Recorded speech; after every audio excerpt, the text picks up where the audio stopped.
بسم اللہ الرحمن الرحیم رب اشرح لی صدری ویسر لی امری واحلل عقدۃ من لسانی یفقہوا قولی۔ میں ہوں آپ کا اردو ٹیچر وقاص اعظم اور آپ کو Noor school and college Google classroom میں خوش آمدید کہتا ہوں۔ طلبہ، ہم پاکستانی قومیت کا مسئلہ پڑھ رہے ہیں جس کے مصنف ڈاکٹر سید عبداللہ ہیں۔ ڈاکٹر سید عبداللہ کہتے ہیں کہ پاکستانی قومیت ابھی تک کچھ بوجھ بجارت قسم کی چیز ہے، یعنی کہ نہ سمجھنے والی چیز ہے، کیونکہ کچھ لوگ کہتے ہیں کہ پاکستان کا بننا ٹھیک ہے اور کچھ کہتے ہیں پاکستان کا بننا ٹھیک نہیں ہے۔ پھر اس کے بعد انہوں نے کہا قومیت کا یہ سوال تو 1947 سے پہلے ہی حل ہو چکا تھا۔ پھر انہوں نے بتایا کہ قومیت کا یہ جو سوال ہے کہ کیا پاکستان کو وجود میں آنا چاہیے یا نہیں آنا چاہیے، یہ پاکستان بننے سے پہلے ہی حل ہو چکا تھا اور یہ لازم تھا کہ پاکستان بننا چاہیے جہاں پہ مسلمان اپنی اسلامی روایات کی پاسداری کے لیے کام کر سکیں۔ نمبر 3 پہ قومیت کی دلیل کے سامنے انگریزوں اور ہندوؤں کی حجت بازی کام نہ آ سکی۔ انگریزوں نے بہت کوشش کی کہ پاکستان نہ بنے، لیکن اس دلیل کے سامنے، قومیت کی دلیل کے سامنے، اسلامی قومیت کی دلیل کے سامنے انگریزوں اور ہندوؤں کی کوئی بھی حجت بازی یا کوئی دلیل کام نہ آ سکی۔ چوتھے نمبر پر تحریک پاکستان مسلمانان ہند کی متفقہ تحریک تھی۔ کیسی متفقہ تحریک تھی؟ سارے مسلمان یہ چاہتے تھے کہ ہاں، مسلم ریاستوں جہاں پہ مسلمان زیادہ ہیں وہاں پہ مسلمانوں کی ایک اپنی علیحدہ ریاست ہونی چاہیے۔ نمبر 5 مسلمانان ہند اپنی 1000 سالہ تہذیبی وراثتوں کو مشترکہ نظام کے خطروں سے بچانے کے لیے مضطرب تھے، بے چین تھے۔ تو مسلمان چونکہ 1000 سال سے ہندوستان پر حکومت کرتے آ رہے تھے تو وہ بڑے بے چین تھے کہ اپنی تہذیبی وراثتوں کو کس طرح سے ہندوؤں اور دوسرے مذاہب کے لوگوں یا انگریزوں کے خطروں سے بچایا جائے۔ پھر اس کے بعد مصنف نے قومیت کو پھول اور پھل سے تشبیہ دی ہے کہ جس طرح پھول اور پھل کا ایک ظاہر ہوتا ہے اسی طرح اس کا باطن بھی ہوتا ہے، اسی طرح قومیت کا ایک ظاہر ہوتا ہے تو پھر اس قومیت کے لیے جغرافیہ کا ہونا بھی ضروری ہے۔ قومیت جو ہے وہ اس کی روح ہے اور جغرافیہ جو ہے اس کا بدن ہے۔ عزیز طلبہ، یہ تو گزشتہ سے منسلک کچھ سوالات تھے یا کچھ اہم پوائنٹ تھے۔ اب ہم دیکھتے ہیں کہ آگے مصنف کیا کہتے ہیں۔ اس تشبیہ سے یہ واضح ہو جاتا ہے کہ پاکستان کی روح یعنی اس کا تخیل تبھی زندہ رہ سکتا ہے، تخیل، سوچ، خیال، دھیان تب ہی زندہ رہ سکتا ہے جب روح کے ساتھ بدن کی بھی حفاظت کی جائے۔ تشبیہ کیا دی؟ پاکستانی قومیت کی مثال پھل اور پھول کی ہے۔ تو پھر آگے بتایا کہ اس تشبیہ سے واضح ہے، عیاں ہے، ظاہر ہے کہ بھائی اس کی حفاظت تب کی جا سکتی ہے، پاکستان کی روح یعنی اس کا تخیل تبھی زندہ رہ سکتا ہے جب روح کے ساتھ بدن کی بھی حفاظت کی جائے، یعنی کہ جغرافیہ کی حفاظت کی جائے۔ اسی طرح اس کا بدن تبھی صحیح معنوں میں ایک زندہ ہستی بن سکے گا، ایک زندہ ہستی، ایک زندہ وجود بن سکے گا۔ وجود کہتے ہیں، ہستی کا مطلب ہے وجود، زندگی۔ جب اس کے اندر کی روح سالم اور برقرار رہے گی، سالم مکمل برقرار رہے گی، اس کا مطلب یہ ہوا کہ جس طرح پاکستانی قومیت کے مرکزی عقیدے یعنی اسلامی تخیل، پاکستانی قومیت کا مرکزی عقیدہ کیا ہے؟ اسلامی تخیل ہے، اسلامی سوچ ہے، یعنی کہ پاکستان کی بنیاد لا الہ الا اللہ محمد رسول اللہ پہ رکھی گئی۔ اسلامی تخیل کو محکم بنانا، مضبوط بنانا، محفوظ رکھنا لازمی ہے۔ اس طرح اس تخیل کو اس کے جغرافیائی تخیل سے وابستہ رکھنا، جڑے رکھنا، جغرافیائی زمینی سوچ لازمی ہے۔ اس لحاظ سے پاکستانی قومیت کا دوسرا بڑا عنصر وطن یا وطنیت ہے۔ تو پہلے انہوں نے تشبیہ کی تعریف کی، انہوں نے ایک تشبیہ دی پھل اور پھول سے، پھر بتایا کہ اسی طرح اس تشبیہ سے واضح ہو جاتا ہے، عیاں ہو جاتا ہے، ظاہر ہو جاتا ہے کہ پاکستان کی روح یعنی اس کی جو سوچ ہے تبھی زندہ رہ سکتی ہے جب روح کے ساتھ ساتھ ہم بدن کی بھی حفاظت کریں۔ دیکھیں نا، اگر بدن ختم ہو جائے تو روح اس دنیا میں زندہ نہیں رہ سکتی بلکہ پرواز کر لیتی ہے۔ تو لہٰذا اگر ہم نے قومیت کا خیال کرنا ہے یا پاکستان کی روح یعنی اس کے تخیل کو زندہ رکھنا ہے، پاکستان کی روح کو زندہ رکھنا ہے، تو ہمیں اس کے ساتھ اس کے بدن کی حفاظت بھی کرنی پڑے گی، یعنی کہ اس کی زمین کی حفاظت بھی کرنی پڑے گی، اور تبھی جا کر اس کا بدن جو ہے وہ ایک زندہ ہستی بن سکتا ہے، زندہ وجود بن سکتا ہے۔ جبکہ اس کے اندر ایک مکمل روح بھی برقرار رہے گی۔ اس کا مطلب یہ ہے کہ پاکستانی قومیت کے مرکزی عقیدہ، یعنی کہ مرکزی عقیدہ کیا ہے؟ اسلامی سوچ ہے، اس کو ہم نے مضبوط بھی بنانا ہے، اور اس تخیل، اس سوچ، اس کے جغرافیائی تخیل سے وابستہ رکھنا بھی لازمی ہے ہمارے لیے، کہ ہم تو قومیت کو تو مضبوط، پاکستانی قومیت کے مرکزی عقیدے یعنی اسلامی تخیل کو بھی مضبوط بنائیں گے، لیکن اس کے ساتھ ساتھ ہمیں جغرافیائی تخیل جو ہے، زمینی سوچ جو ہے، اس کو بھی محفوظ رکھنا ہے۔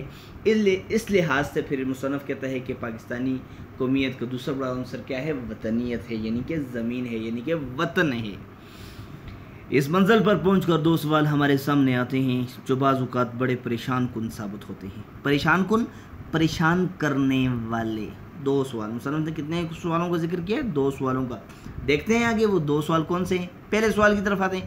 ایک سوال تو یہ ہے کہ جب اسلام میں، جیسا کہ اقبال نے کہا ہے، وطن پرستی کو اچھی نظر سے نہیں دیکھا گیا، تو پھر قومیت کے جغرافیائی تخیل کو ہم اسلامی تخیل کے ساتھ ساتھ کس طرح اپنا سکتے ہیں؟ دیکھیں، اقبال نے کہا تھا ایک مسلم حرم کی پاسبانی کے لیے نیل کے ساحل سے لے کر تابہا کے کاشغر، یعنی کہ اقبال نے بھی اس کی نفی کی تھی، وطن پرستی کی۔ اقبال جو ہیں پوری اسلامی ملت اسلامیوں کو اکٹھا کرنا چاہتے تھے۔ تو کہتے ہیں پہلا سوال تو یہ ہے کہ یہ دو سوال جو ہیں اس منزل پر پہنچ کر دو سوال ہمیں بہت پریشان کرتے ہیں۔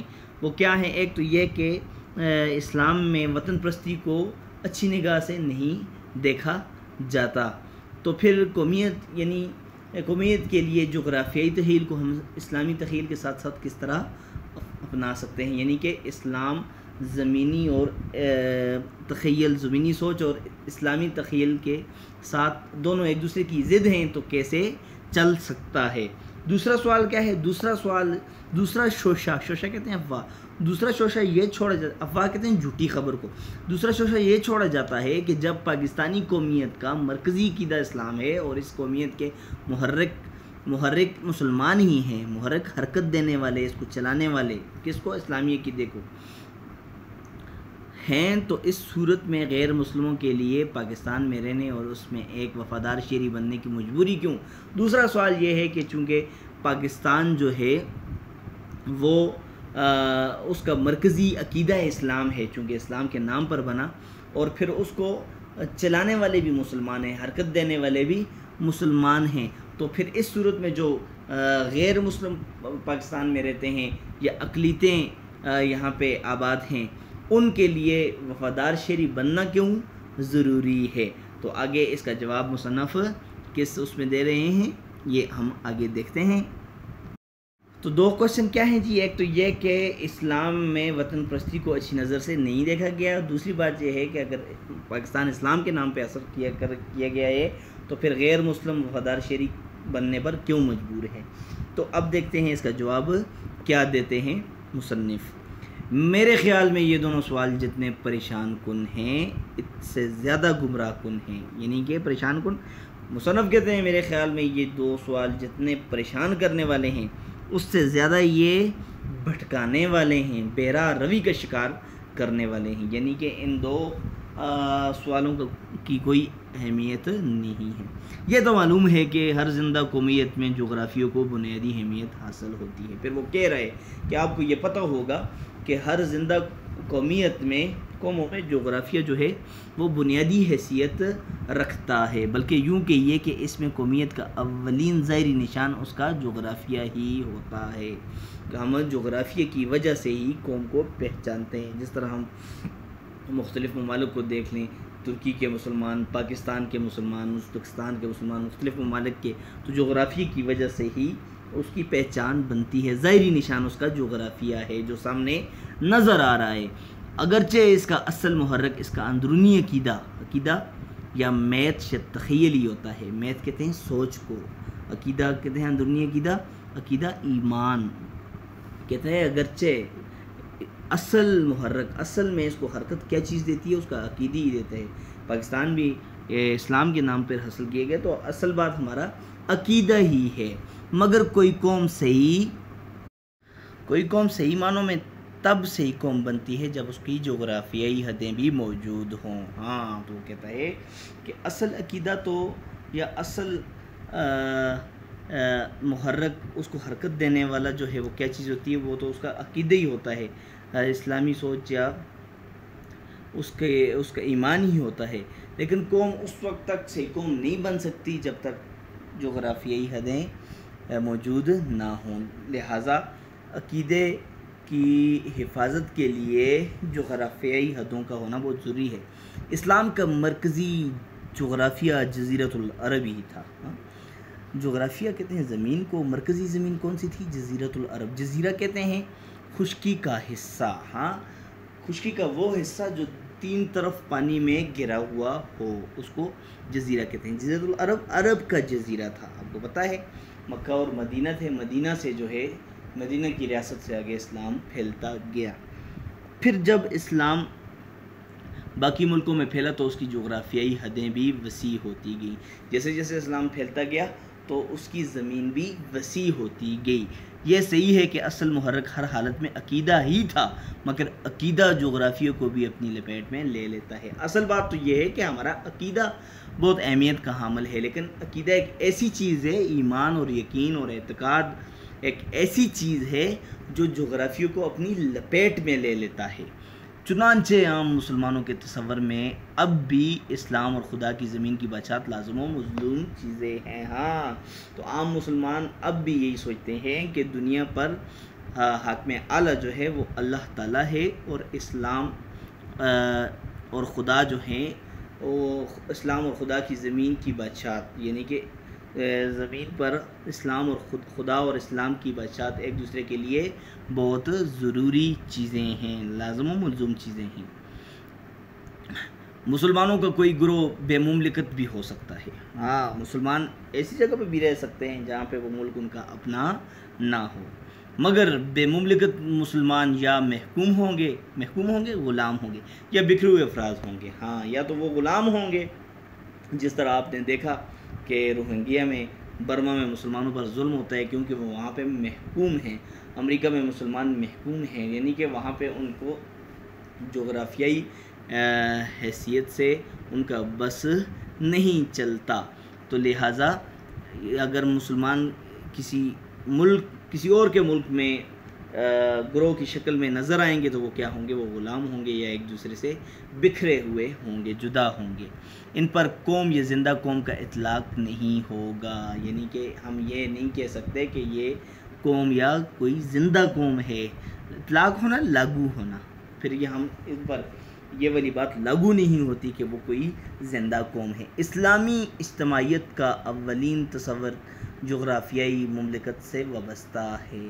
ہاں، اسلامی اجتماعیت، اسلام کو اکٹھا کرنے کا اولین خیال یا دھیان یا سوچ جو ہے وہ زمینی مملکت سے وابستہ ہے، جڑا ہوا ہے۔ دیکھیں نا، اب جب نبی پاک صلی اللہ علیہ وسلم مکہ میں تھے تو وہاں پہ کفار کی حکومت تھی، تو پھر ان کو اسلام کو پھیلانے کے لیے بھی ایک زمین کی، ایک مرکز کی ضرورت تھی، تو پھر انہوں نے مدینہ ہجرت کی، اور وہاں پر بیٹھ کر انہوں نے پھر مختلف علاقوں کو فتح بھی کیا اور اسلام کی تبلیغ بھی کرتے رہے۔ لہٰذا اس لیے جغرافیائی مملکت کا ہونا بہت ضروری ہے۔ اسلام محض آسمانی یا روحانی مملکت کا قائل نہیں ہے۔ لفظ یہاں پہ محض آیا ہے، محض عربی میں اس کو محض کہتے ہیں، اردو میں اس کو محض پڑھتے ہیں۔ محض کا مطلب ہے صرف، ہاں۔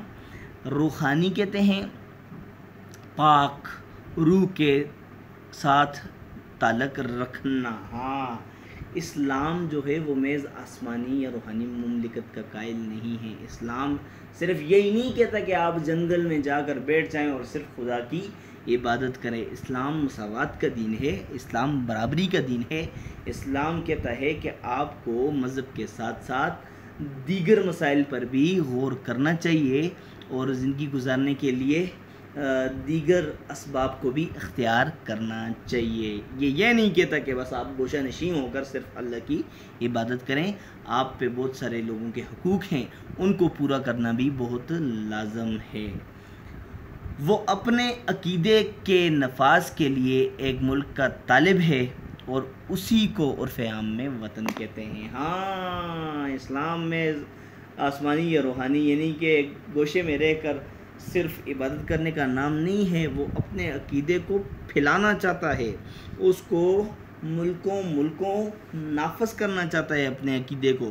تو یہ جو عقیدے کو پوری دنیا میں وہ نافذ کرنا چاہتا ہے، اسی کا نام شاعر کیا کہتے ہیں، وہ مصنف کہتے ہیں وہ وطن ہے۔ عرف عام میں، عام حالت میں اسے ہم کیا کہیں گے، وطن کہیں گے، ٹھیک ہے۔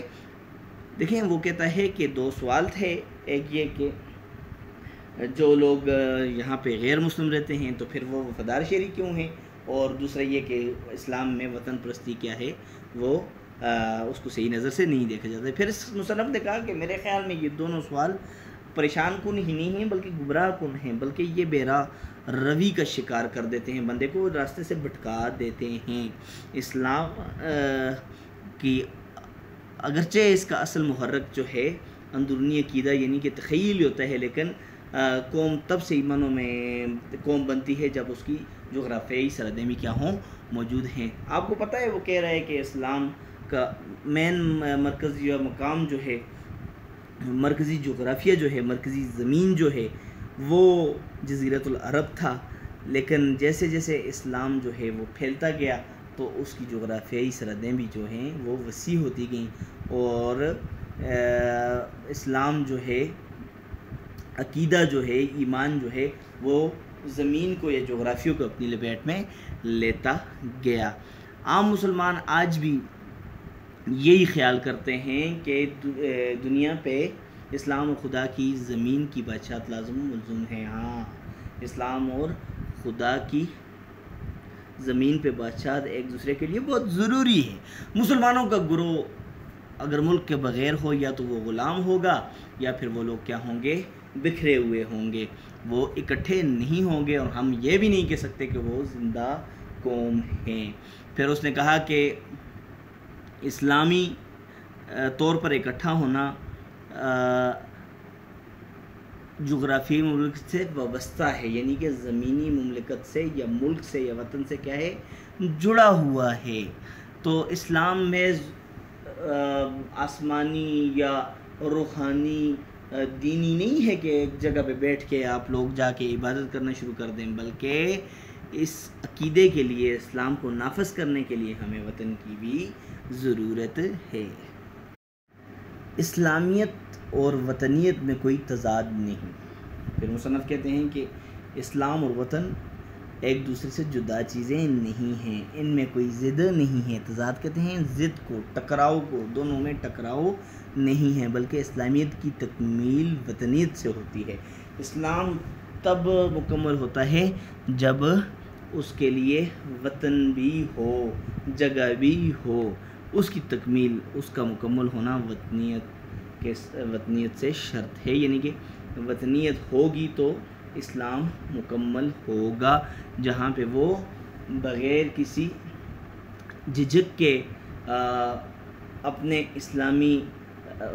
اسلامی روایات کو پروان چڑھا سکیں۔ اس لیے اسلامیت اور وطنیت ایک دوسرے کی ضد نہیں ہے، ان میں کوئی ٹکراؤ نہیں ہے۔ وطن اور مملکت کے بغیر اسلام محض خیالی چیز ہے اور ایک طرح کی رہبانیت بن جاتی ہے۔ ہاں، وہ پھر تشبیہ دے رہا ہے کہ وطن کے بغیر اسلام محض ایک خیالی چیز ہے، ایک خیال ہے۔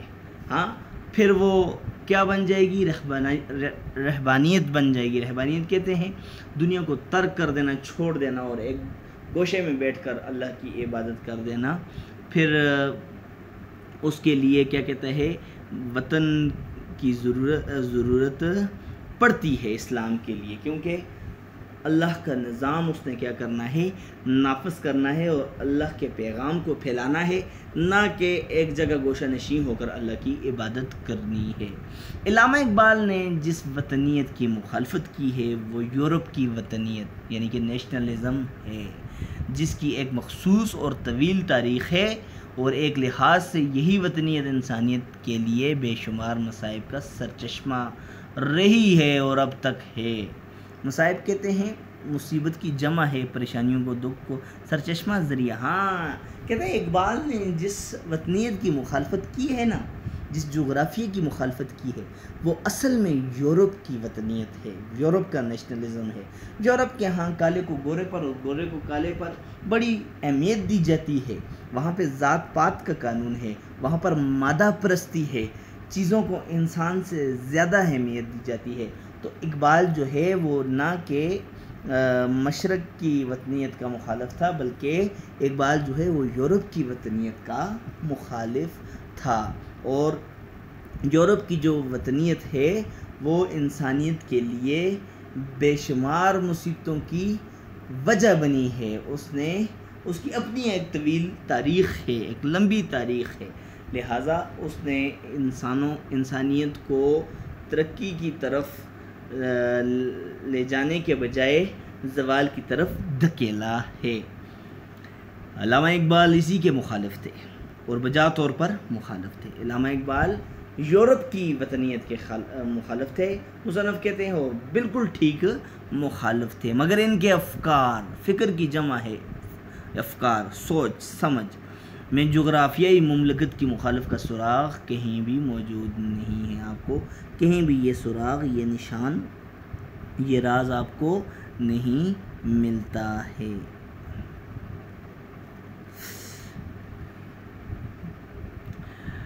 ان کے نظام میں فکر میں جس طرح کوئی مملکت نظام عقائد کے بغیر بربریت اور بد تہذیبی ہے، اسی طرح کوئی نظام عقائد بے مملکت رہبانیت سے کم نہیں۔ ہاں کس کے؟ یورپ کے۔ یورپ کیا کہتا ہے اقبال؟ بجا طور پر مخالف ہے، مگر ان کے افکار میں جغرافیائی مملکت موجود نہیں۔ ان کے نظام میں جس طرح کوئی مملکت نظام عقائد کے بغیر بربریت اور بد تہذیبی ہے، جس طرح دیکھیں، اب آپ دیکھیں یورپ کے اندر وہ ان کا کوئی عقیدہ تو نہیں ہے، اتنا پختہ عقیدہ، اتنا پختہ ایمان تو نہیں ہے، تو اقبال کے نظر میں وہ کیا ہے؟ وہ بربریت ہے، وہ خون خواری ہے، وہ بد تہذیبی ہے، رہن سہن کا برا طریقہ ہے، اور اسی طرح کوئی نظام عقائد بے ملک رحمانیت سے کم نہیں ہے۔ اور کہتا ہے کہ اسی طرح کوئی بھی عقیدوں کا نظام جو ہے وہ ملک کے بغیر میرے خیال میں کیا ہے؟ رہبانیت ہے، یعنی کہ بس ایک گوشہ نشینی اختیار کرنا ہے، اور یہ چیز اسلام کے عملی تصورات کے خلاف ہے۔ یہی وجہ ہے کہ اقبال نے پسچی باید کرد اقوام شرق اور جاوید نامہ میں ایشیائی مملکتوں کو زیادہ قوی بنانے کی تلقین کی ہے۔ ہاں اقبال نے یورپ کے خلاف، عملی تصورات کے خلاف، پسچی باید کرد اقوام شرق، یعنی کہ یہ علامہ اقبال کی ایک مثنوی ہے جو انہوں نے افغانستان کے سفر میں لکھی تھی۔ پس کا مطلب ہے پھر، چی کیا، باید چاہیے، کرد کرنا، اور اقوام مشرق کو۔ پھر اقبال نے ایک مثنوی لکھی جس کا مطلب ہے کہ اب پھر اقوام شرق یعنی کہ اہل مشرق کو کیا کرنا چاہیے۔ علامہ اقبال کی فارسی مثنوی جو انہوں نے سفر افغانستان کے دوران 1933 میں لکھی، جس میں اللہ کے وجود کے بارے میں مغربی دلائل کی تردید کی گئی ہے، اور پھر جاوید نامہ کا ذکر ہوا ہے۔ یہ بھی علامہ اقبال کی فارسی شاعری کا مجموعہ ہے جس کا نام انہوں نے اپنے بیٹے جاوید اقبال کے نام پر رکھا ہے۔ اچھا، تو انہوں نے کیا کیا؟ ایشیائی ملکوں کو زیادہ قوی بنانے کی تلقین کی ہے۔ ہاں تو دیکھیں یہاں پہ کیا ہو رہی ہے بات، علامہ اقبال جو جس وطنیت کے مخالف ہیں وہ اصل میں مشرق کی وطنیت نہیں ہے بلکہ مغرب کی وطنیت ہے، جس نے انسانیت کے لیے بے شمار مصائب اکٹھے کیے ہیں اور انسانیت کو زوال کے کنویں میں دھکیل دیا ہے۔ کہ ہاں آپ کو وطن کی مخالفت کا سراغ بھی نہیں ملتا۔ ان کے نظام فکر جو اقبال کا نظام فکر تھا، اس میں جس طرح کوئی بھی وطن جو ہے وہ عقائد کے بغیر ایک بربریت ہے، ظلم ہے، خونخواری ہے، جہالیت ہے، اسی طرح نظام عقائد کے بغیر بھی مملکت جو ہے وہ رہبانیت ہے، اور وہ بھی کسی رہبانیت سے کم نہیں ہے، اور یہ چیزیں اسلام کے جو عملی تصورات ہیں، جو عملی خیالات ہیں، اس کے خلاف ہیں۔ یہی وجہ تھی کہ اقبال نے افغانستان کا سفر 1933 میں کرتے وقت ایک مثنوی لکھی، اور اس میں اب کہا کہ اب مشرق کے رہنے والے لوگوں کو کیا کرنا چاہیے، اور پھر انہوں نے جو ایشیائی مملکت یا ایشیائی ملک یا ایشیائی جغرافیائی حدیں ہیں ان کو زیادہ مضبوط بنانے کی کیا کی ہے، تلقین کی ہے۔ طلبہ، ہم آج کے سبق کے ذرا اہم نکات پہ ایک نظر ڈالتے ہیں۔ سب سے پہلے تخیل تبھی زندہ رہ سکتا ہے جب اس کے ساتھ بدن کی بھی حفاظت کی جائے، یعنی کہ اسلامی سوچ تب پروان چڑھے گی جب اس کے ساتھ ساتھ ہم وطن کی بھی حفاظت کریں گے۔ اس کے بعد تھا اسلامی تخیل کو محکم بنانا اور جغرافیائی تخیل سے وابستہ رکھنا۔ اسلامی سوچ جو ہے اس کو مضبوط بنانا اور اس کو زمینی سوچ کے ساتھ جوڑے رکھنا۔ پھر اس کے بعد تھا جی وطن پرستی کو اچھی نظر سے نہ دیکھنا اور غیر مسلموں کے پاکستان میں رہنے اور اس میں ایک وفادار شہری سے بننے کی مجبوری کیوں۔ دو سوال کیے تھے مصنف نے، کہ ایک تو یہ کہ وطن پرستی جو ہے وہ ایک اچھی چیز نہیں ہے، اسلام تو یہ کہتا ہے، اور دوسرا سوال یہ تھا کہ اگر کوئی غیر مسلم رہتا ہے تو اس کے لیے وفادار شہری بننے کی مجبوری کیوں ہے۔ پھر چوتھے نمبر پر مصنف کے خیال میں یہ جو دونوں سوال تھے یہ گمراہ کن سوال تھے، یعنی کہ یہ بہرا روی کا شکار کرتے تھے، یہ راستے سے بھٹکانے والے سوال تھے، ان کی اتنی زیادہ اہمیت نہیں تھی۔ پھر اس کے بعد پانچویں نمبر پر تھا ہر زندہ قومیت میں جغرافیہ کو بنیادی اہمیت حاصل ہوتی ہے۔ ہر جو زندہ قوم ہوتی ہے اس کے لیے وطن بہت ضروری ہے۔ نمبر 6 پہ اقبال کا وطنیت کی مخالفت کرنا۔ اصل میں اقبال جس وطنیت کی مخالفت کر رہے ہیں وہ مشرق کی وطنیت نہیں ہے بلکہ مغرب کی وطنیت ہے۔ عزیز طلبہ، آج کا لیکچر آپ کو یقین کرتا ہوں میں امید کرتا ہوں کہ وہ بہت پسند آیا ہوگا۔ اگر کوئی غلطی ہوگی ہے یا کسی چیز کی آپ کو سمجھ نہیں آئی یا جو الفاظ خط کشیدہ کیے گئے ہیں ان کی تلفظ کی ادائیگی میں کوئی مسئلہ ہے یا کوئی الفاظ معنی جو میں نے آپ کو بتایا ہے اس میں آپ کو کوئی مسئلہ ہے تو آپ نیچے کمنٹ میں اپنی رائے کا اظہار کر سکتے ہیں۔ آپ کا ہوم ورک یہ ہے کہ آپ نے اس سے جو ہم 2 پیراگراف پڑھے ہیں یا 3 پیراگراف پڑھے ہیں ان میں سے آپ نے 15 MCQs بنا کر مجھے سینڈ کرنی ہیں، جو میں چیک کر کے آپ کو واپس کروں گا۔ اللہ تعالیٰ آپ کا حامی و ناصر ہو۔ اللہ حافظ۔